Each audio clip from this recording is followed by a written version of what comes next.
Bienvenidos a esta siguiente entrega de Luces Cámara Derecho. Estaremos viendo el día de hoy las modificaciones al delito de desaparición forzada.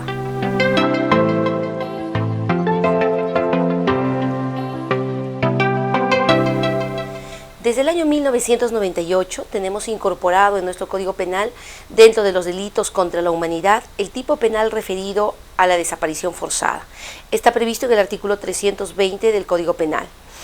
Corresponde en este momento observar de que tuvimos una serie de pronunciamientos de los órganos jurisdiccionales, tanto nacionales como supranacionales, sobre la configuración de este delito.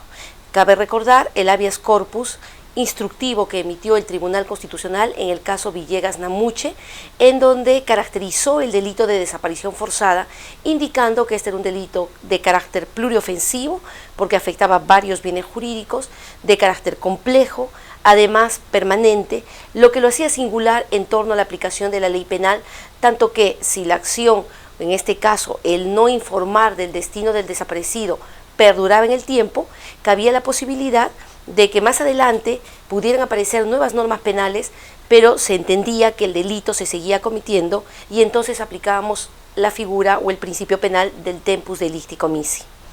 Luego de esta sentencia que relacionó la desaparición forzada con el derecho a la verdad, se presentaron otros casos como los que se vieron ante la Corte Interamericana de Derechos Humanos. Cabe mencionar dentro de ello el caso Gómez Palomino, donde la Corte Interamericana, al establecer la responsabilidad del Estado peruano por el delito de desaparición forzada, que por cierto se dio un contexto de masividad, es decir, que hubieron muchas víctimas en la época en la que el Estado luchó contra la subversión,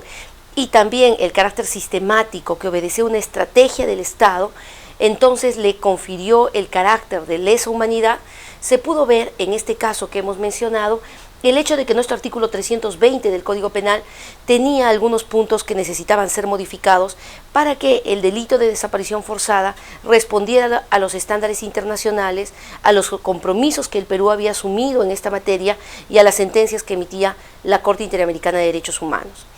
Los dos puntos que mencionamos y que derivan de esta sentencia Gómez Palomino eran referidos en primer lugar al sujeto activo, dado que el artículo 320 de nuestro Código Penal establecía que solo podía ser sujeto activo de la desaparición forzada un agente estatal, entiéndase un servidor o funcionario público, normalmente miembro de la policía o de las Fuerzas Armadas.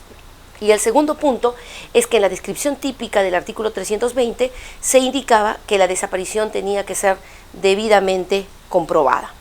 Cuando la Corte Interamericana emite la sentencia en el caso Gómez Palomino, exhorta al Estado peruano para que realice modificaciones legislativas y pueda de algún modo estructurar este tipo de penal de acuerdo a las exigencias internacionales.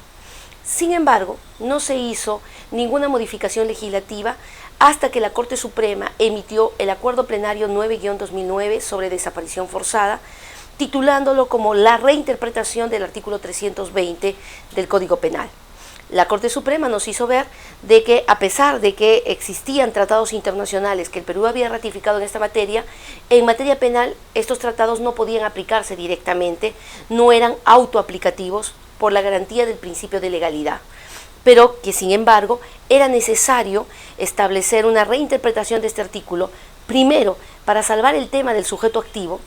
que no solamente podía ser agente estatal, sino también podía ser un agente no estatal, que con la quiescencia o el consentimiento del Estado también podía haberse involucrado en actos de esta naturaleza, en actos de desaparición forzada. En este acuerdo plenario claramente se estableció que existían dos conductas fundamentales para la configuración de una desaparición. En primer lugar, la privación de la libertad, legal o ilegal, del afectado. Y en segundo lugar, el hecho de no tener información de cuál fue su destino. El segundo punto que había observado la Corte Interamericana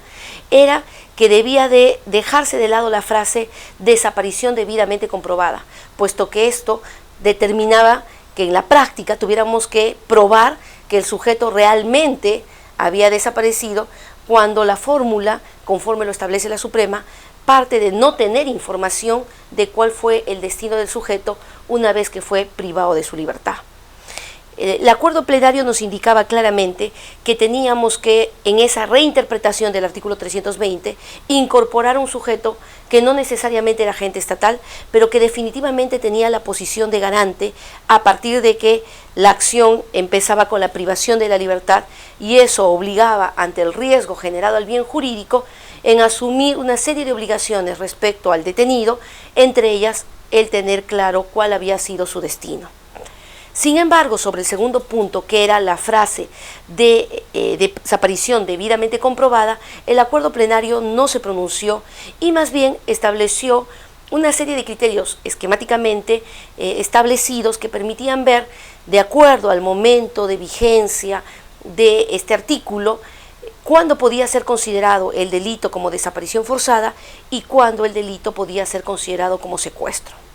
Sin embargo, en seguimiento de condena del caso Gómez Palomino, la Corte Interamericana de Derechos Humanos llamó la atención al Estado peruano, indicando que lo que se había pedido en esta sentencia no era un acuerdo plenario, no era solucionable vía jurisprudencia ni a través de doctrina jurisprudencial, sino que la exigencia era la modificación del artículo 320 del Código Penal y la incorporación de los criterios que nos habían solicitado. El 7 de enero del 2017 se ha emitido el decreto legislativo 1351, que ha cumplido con modificar el artículo 320 del Código Penal y establecer las exigencias de la Corte que tiene la condición, como señalamos, de fallos con carácter vinculante. Es así que el sujeto activo no solamente puede ser hoy día agente estatal, sino también un particular que actúe con el consentimiento o la aquiescencia o indiferencia del Estado, que prive de la libertad legal o ilegalmente y después no se sepa cuál fue el destino del sujeto.